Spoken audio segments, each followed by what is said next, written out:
By early January 1945, the Ardennes offensive had already collapsed. Germany had lost nearly 100,000 men and most of its remaining fuel reserves in a single failed gamble, leaving almost nothing behind to defend the east. The soldiers who might have reinforced the Vistula line were still stranded in the snow of Belgium. January 12, 1945. Germany's eastern front was stretched to its breaking point, reserves already bled dry in the Ardennes. German intelligence detected a massive Soviet buildup on the Vistula and begged Berlin for reinforcements. Hitler dismissed it as impossible. The greatest imposture since Genghis Khan, he called it, and gambled his reserves on Hungary's oil instead. On January 12th, Soviet forces attacked with over 2 million men against the line Germany could no longer hold. Within days, the Eastern Front didn't bend, it broke apart entirely. In 3 weeks, Soviet troops advanced over 300 miles, closer to Berlin than Germany's own army in the west. By February 1945, Soviet troops held bridgeheads across the Oder River, some barely 40 miles from Berlin. Georgy Zhukov argued for pushing straight for the capital immediately. Stalin refused and ordered his armies to pause and clear their flanks first. Historians still debate whether it was caution, logistics, or political calculation. Either way, it would cost the Red Army nearly 2 more months before the final assault on Berlin began. The pause on the Oder River gave the German High Command one last opportunity. For several weeks, the Soviet advance slowed while its armies regrouped and secured their flanks. German generals urged Hitler to concentrate every remaining tank, soldier, and gun in front of Berlin before the final offensive began. But Hitler was looking somewhere else. Hungary contained Germany's last significant oil fields, and he believed they were still essential to continue the war. Instead of strengthening Berlin's defenses, he chose one final gamble. March 1945. The Red Army was waiting on the Oder River, barely 40 miles from Berlin. Germany's capital faced its greatest danger of the war. Every experienced unit was needed to strengthen the defenses before the final Soviet assault. Hitler refused. Ignoring the advice of his generals, he ordered the 6th Panzer Army, Germany's last major armored reserve, to attack in Hungary instead. He launched Operation Spring Awakening, hoping to secure the oil Germany desperately needed. The offensive failed within days. Germany lost valuable tanks, experienced crews, and precious time. When those forces finally returned, Berlin's defenses were weaker than ever. Hitler had gambled Berlin's defense on one final attempt to secure Hungary's oil. Operation Spring Awakening became Germany's last major offensive of the Second World War. Its failure left the road to Berlin defended by exhausted and depleted forces. As the last German reserves collapsed in Hungary, Soviet commanders completed their plans for the final offensive against the German capital. By early April, Marshal Georgy Zhukov's 1st Belarusian Front and Marshal Ivan Konev's 1st Ukrainian Front had finished massing along the Oder and Neisse rivers, the last natural barriers before Berlin. Command of the German defense fell to General Gotthard Heinrizi, who quietly pulled his forward troops back from the first trench line only hours before the Soviet bombardment began, a decision that would blunt the fury of the opening barrage. April 16, 1945. The Red Army massed close to 1 million men and 3,000 tanks along the Oder River. Germany's 9th Army held that line with barely 100,000 men left standing. Hitler refused to let them move. He ordered Seelow Heights held at all costs, calling it the last shield before Berlin. Outnumbered nearly 10-1, the 9th Army dug in and refused to move. For 4 days the position held, grinding the Soviet advance to a crawl. The 9th Army paid for every hour in men it couldn't replace. On April 19th, the line finally broke. The road to Berlin stood open. Zhukov's opening assault at Seelow had gone worse than planned. Searchlights meant to blind the German defenders instead lit up his own advancing troops, and the offensive stalled for 2 extra days against a force 10 times smaller. Even so, by April 25th, Zhukov's and Konev's armies had linked up west of Berlin, sealing the city inside a ring of more than 2 million Soviet soldiers. Inside the ring, Berlin's garrison counted barely 45,000 regular soldiers, backed by Volkssturm militia and Hitler Youth, carrying little more than rifles and Panzerfausts. Hitler refused every suggestion to leave the city while flights out were still possible. His only remaining hope rested with an army stationed nearly 60 miles to the west, facing the Americans instead of the Soviets. April 22, 1945. Berlin was surrounded. Its garrison had no tanks, no reserves, and no way out. General Walter Wenck's 12th Army stood 60 miles west, facing American forces on the Elbe. Surrendering to the Americans was open, safe, and only miles away.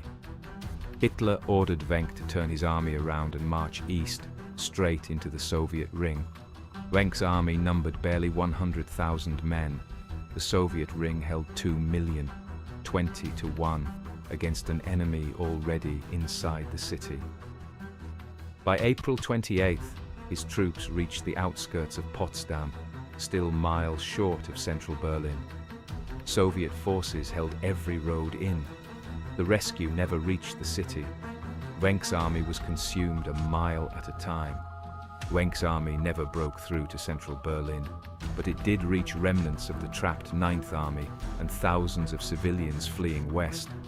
In the first days of May, rather than turn back east, Wenck marched them toward the Elbe and surrendered the entire column to the Americans. Inside Berlin, with no relief coming and Soviet troops fighting street by street toward the government district, Hitler's options had run out entirely. While Wenck's relief force stalled outside Potsdam, a separate crisis was unfolding inside Berlin's own chain of command. The general responsible for the city's southeastern approaches, Helmuth Weidling, had spent days pulling his corps back under Soviet pressure, and Hitler had just decided that retreat was treason. April 23, 1945. Hitler ordered General Helmuth Weidling shot, accused of retreating from the Soviet advance without orders. Weidling went to the bunker himself to answer the charge in person. Hitler listened. Then, he reversed course completely. He cancelled the execution and put Weidling in command of Berlin's entire defense. The man marked for treason was now responsible for saving the capital. His own corps had shrunk to 15,000 men, spread across 5 battered divisions. He took command with 60 tanks left to defend the whole city. Berlin's last defense fell to the general Hitler had tried to execute. Weidling divided what remained of his forces across Berlin's defense sectors, but trained soldiers covered only part of the perimeter. The rest of the line was filled by men and boys who had never worn a uniform until days earlier. Among the untrained defenders filling Weidling's perimeter, one detachment received an assignment far more specific than the rest. West of the city, the Havel River crossings at Pichelsdorf carried Berlin's last open route to the outside world, the path General Wenck's 12th Army would need if it ever broke through. Command placed a battalion of Hitler Youth there to hold it open. 16 years old, April 23, 1945. West of Berlin, a single bridge over the Havel River was the city's last route out. General Wenck's army was supposed to cross there once it broke through the Soviet ring. Holding it meant facing Soviet tanks and artillery with nothing but rifles and handheld rockets. Hitler didn't send veteran troops to defend it. He sent a battalion of Hitler Youth, teenagers, most of them 16 or 17 years old. Their Panzerfausts reached only a few dozen yards. Soviet tank guns could hit them from 10 times that distance. The boys held the bridge for 8 straight days, waiting for an army that was already gone. The bridge held into May, The rescue it waited for never existed. The Pichelsdorf battalion kept the crossing open for days after most of Berlin's professional units had already collapsed. But the road it was guarding led nowhere. Wenck's army had already turned west toward the Elbe, choosing surrender to the Americans over a march into a city Hitler still refused to abandon. Inside the encirclement, Soviet troops were now pressing toward the Spree River, the last natural barrier before the government district itself. The Soviet 5th Shock Army approached the Spree with gunboats from the Dnieper flotilla, providing direct fire support from the water. April 24, 1945. Berlin's inner defense line ran along the Spree River, the last barrier before the government district itself. Holding it fell to a corps already reduced to a handful of tanks and exhausted men. Hitler ordered the line held at any cost. The Soviet 5th Shock Army moved across north of Treptow Park, backed by gunboats firing straight from the river. Weidling's corps launched a counterattack to stop them. It collapsed within hours. By nightfall, Soviet troops had crossed in force and reached the S-Bahn Ring, Berlin's last defensive circle. Only a few miles of the city now stood between the Red Army and the government district. The river meant to stop them became the road that let them in. With the S-Bahn Ring broken, Soviet troops pushed into Berlin's central district, where one of the city's most heavily fortified positions still stood. A massive flak tower rising over the zoo, its anti-aircraft guns now turned against tanks instead of aircraft, and its lower levels packed with thousands of civilians sheltering from the fighting above. Hitler had ordered the tower built 4 years earlier after a single British bombing raid on Berlin, a defense against aircraft, not armor.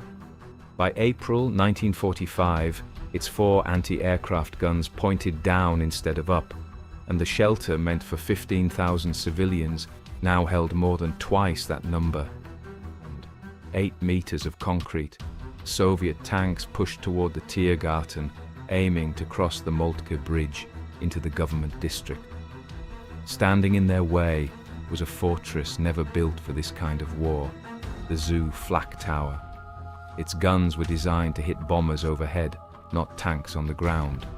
Crews depressed the massive guns to street level and opened fire directly into the advancing armor. Soviet tanks burned at the foot of the bridge, their wreckage blocking the ones behind them. Inside, the shelter built for 15,000 civilians held more than twice that number. A tower made to fight the sky became the last wall standing on the ground. By April 28th, Soviet commanders were preparing their next move, forcing a crossing of the Spree at the Moltke Bridge itself, the last direct route to the Reichstag, the building whose capture would become the most symbolic prize of the entire battle. The Reichstag had not served as Germany's seat of government in over a decade, gutted by fire in 1933 and left an empty shell ever since. A mix of Waffen-SS volunteers, Volkssturm militia, and naval cadets packed its ruined halls and cellars, ready to fight for a building that held no real power at all. April 30th, 1945. Soviet troops prepared to storm the Reichstag across the open ground of Königsplatz. Machine guns and mines covered every yard of that square. A mile away, the Zoo Flak Tower's guns were still firing in support, hitting Soviet troops below. The building itself hadn't served as Germany's government in over a decade. It was an empty shell. None of that mattered. 6,000 men defended it. More than 1,000 Soviet guns were aimed at the building alone. 3 Soviet assaults were thrown back in a single morning. By evening, Red Army troops broke through and fought room to room inside. The flag went up that night. The building itself held out 2 more days. That night, 2 Red Army soldiers worked their way to the roof through smoke and rubble, planting a red banner among the shell craters, an image that would come to define the entire battle, even as German troops kept fighting in the rooms beneath their feet. On the night of April 30th, a group of 4 Soviet soldiers fought their way to the Reichstag roof under fire. Private Mikhail Minin climbed an equestrian statue to fasten an improvised flag to its crown. It was dark, the building was still contested, and no camera was there to record it. German snipers shot the flag down the next day. 2 days later, on April 30th, 4 soldiers fought their way to the Reichstag roof and raised a flag under fire. No camera captured the moment. German snipers shot the flag down the next day. Soviet command wanted a triumphant photograph anyway. They sent photographer Yevgeny Kaldai to recreate it.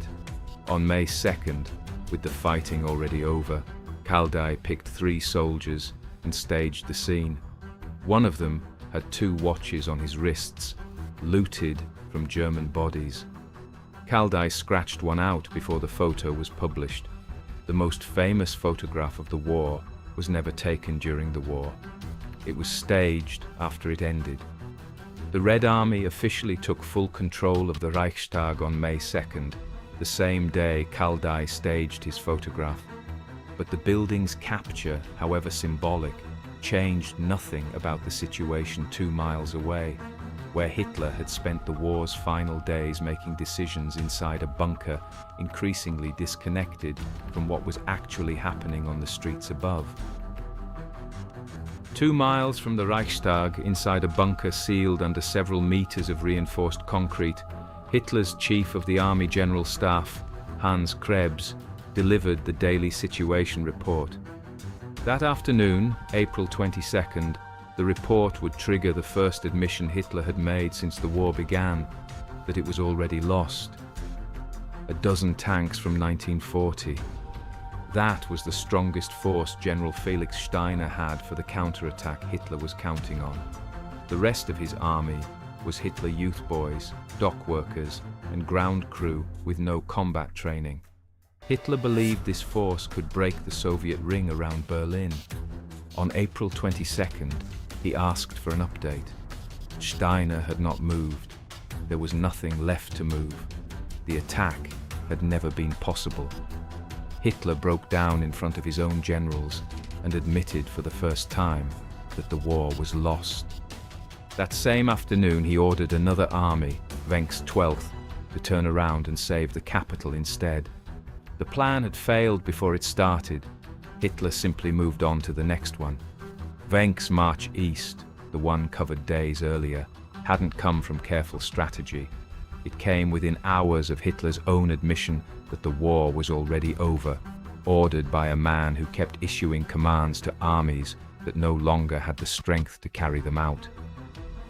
SS Gruppenführer Hermann Fegelein was more than an officer in Hitler's inner circle.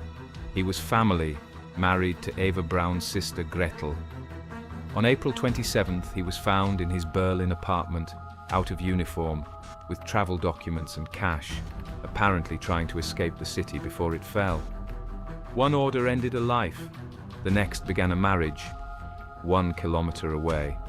That's how close Soviet troops stood from the bunker on April 28, 1945. That evening, Hitler ordered the execution of his own brother-in-law, Hermann Fegelein, for desertion. Fegelein was shot in the Chancellery Garden within hours. Just after midnight, in that same bunker, Hitler married Eva Braun. She was 33 years old, he was 56.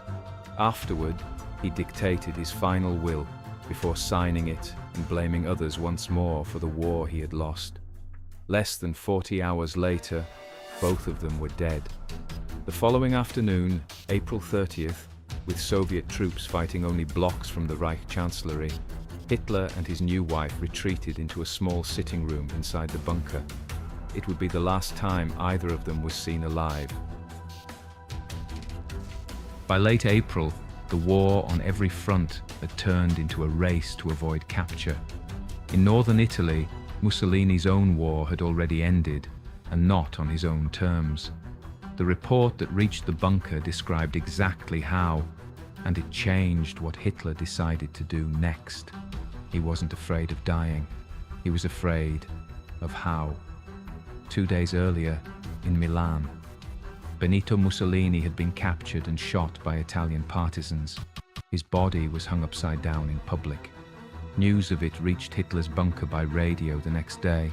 He gave one order above all others: his body must never be found.